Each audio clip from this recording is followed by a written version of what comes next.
Okay.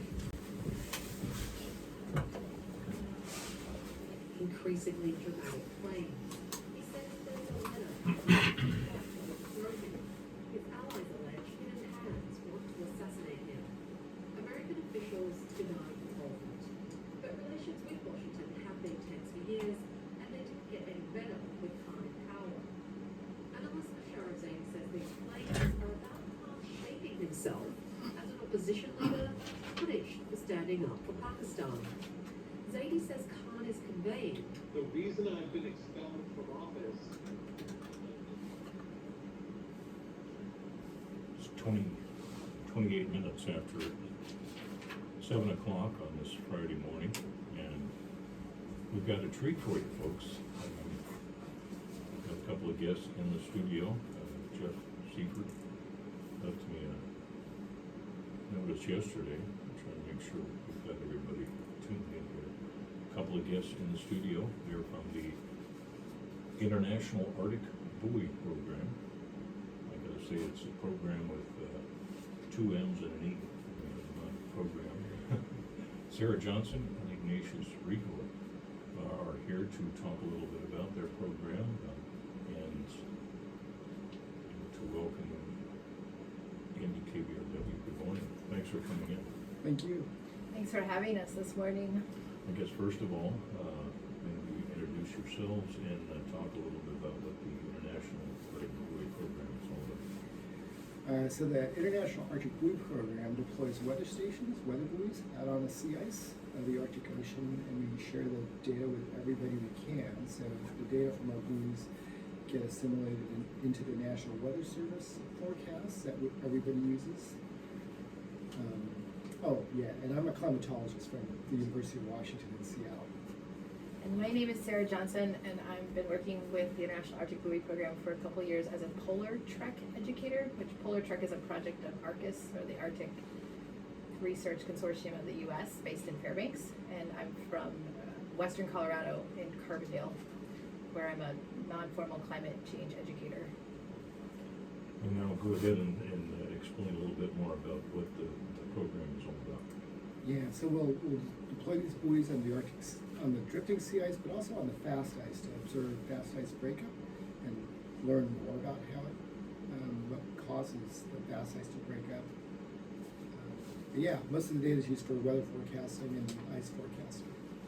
I noticed you mentioned that we've already had more than 600 papers written using your data, and this is in what kind of time span we're talking about? Yeah, so the program began in 1979, and typically we'll get 25 to 30 papers written using the data over time, so mostly research papers.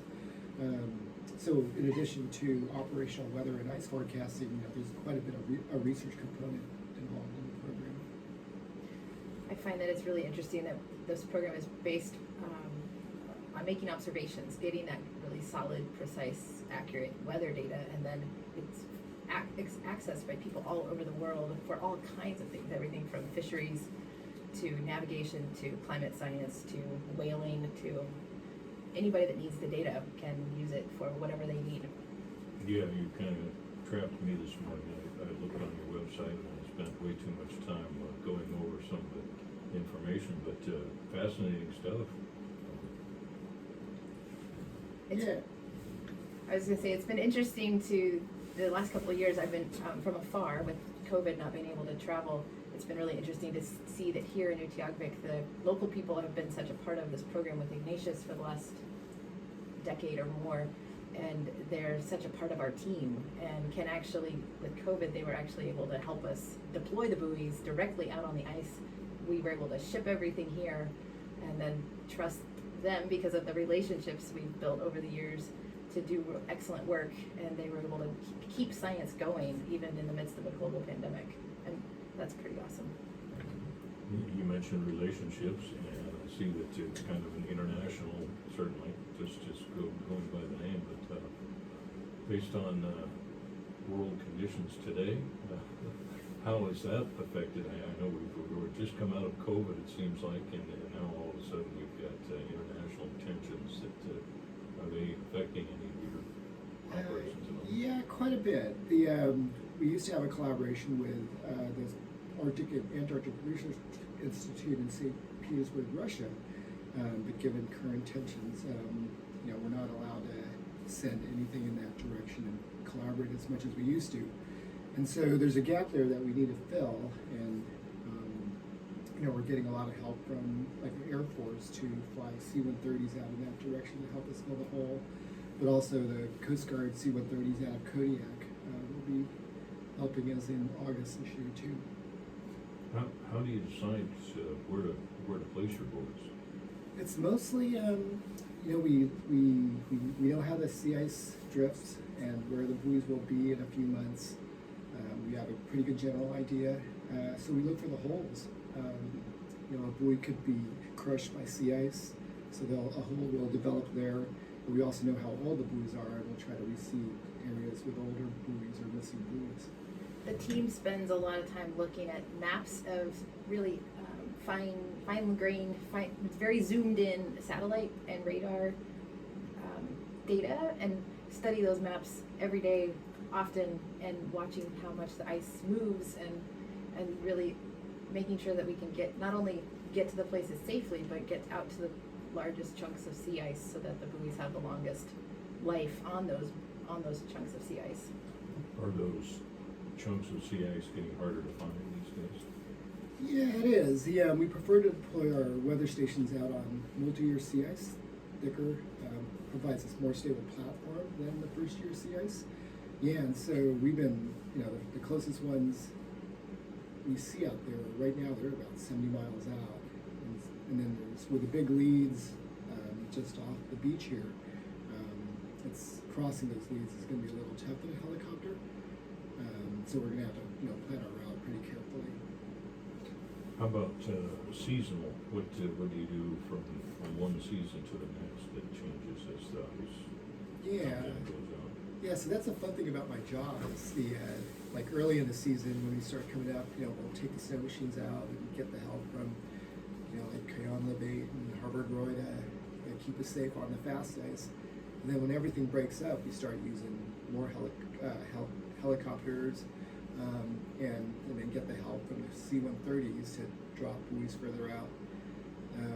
And then later in the summer, the ships start coming in, and so we try to use every asset that we can, whether it's helicopter or C-130s and the ships, to maintain the weather network.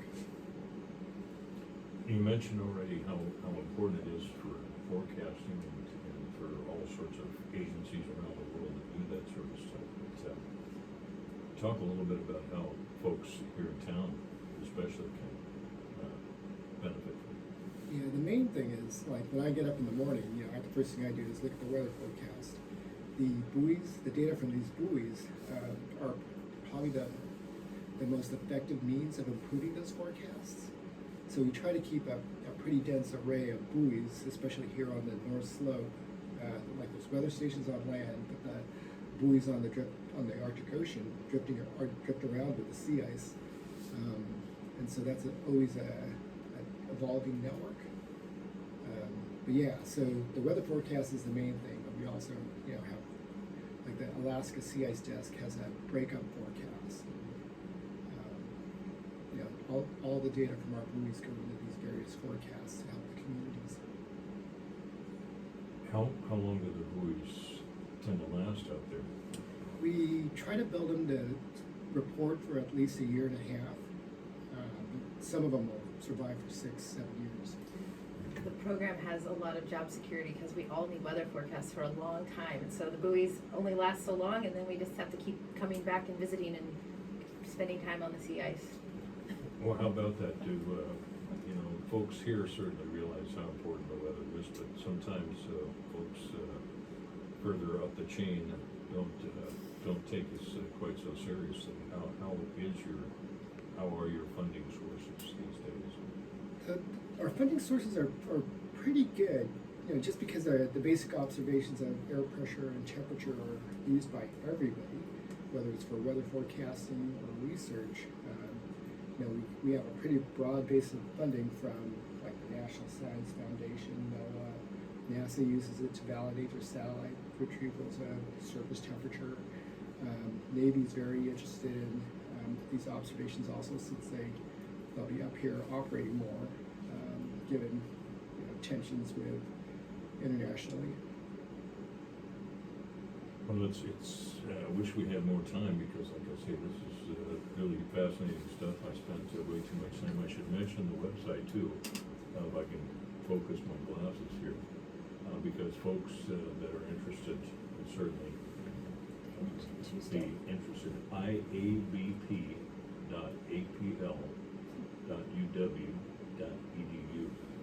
And then also we invite everybody on Tuesday morning, just a couple days from now, on Tuesday at 7 a.m. Alaska time, we are going to do a live stream and introduce everybody to our entire team. There's 5 of us, and share a bit about what we're up to. And so that'll be via Zoom. And so the best way to sign up for that is on a website called PolarTREC. That's Polar and then TREC.com, PolarTREC.com. And on the homepage there is a simple registration to get that Zoom link. And that's free and open to teachers and families and community members and researchers and anybody and everybody that's interested in learning more about this program. So it'll just be an hour, and hopefully we'll have a good crew of people, both from the local North Slope as well as from across the lower 48 and maybe around the world. That's on Tuesday at what time? That's at Tuesday at 7 a.m. Alaska time. Which is later in the day for other folks. And in case you tuned in late, that was Sarah Johnson. We've been talking with her along with Ignatius Rigor. I've got to ask before we go, Ignatius, it says here on the website you were the coordinator of the National Arctic Buoy program. That's got to be a full-time 24/7 job.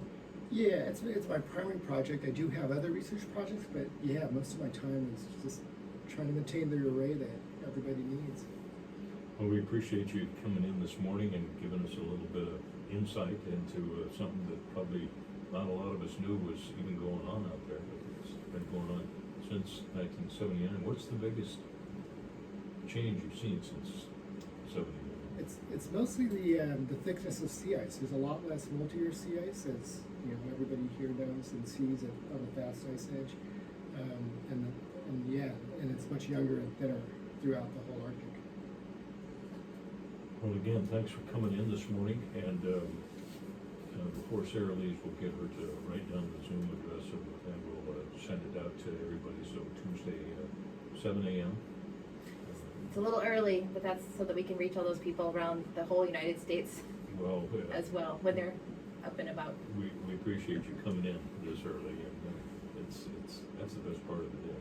Well, thank you for having us, and I always like to support community and local radio like KBRW, Well, speaking top of of the which, world. we got some swag from her local station. What was it? It's KDNK KDNK. in Carbondale, Colorado, Community Access Radio. Well, thanks again, and thanks for coming in. Thanks for the work you're doing. It sounds like it's important and vital stuff for a lot of folks. Thank you. We're going to rejoin Morning Edition from NPR.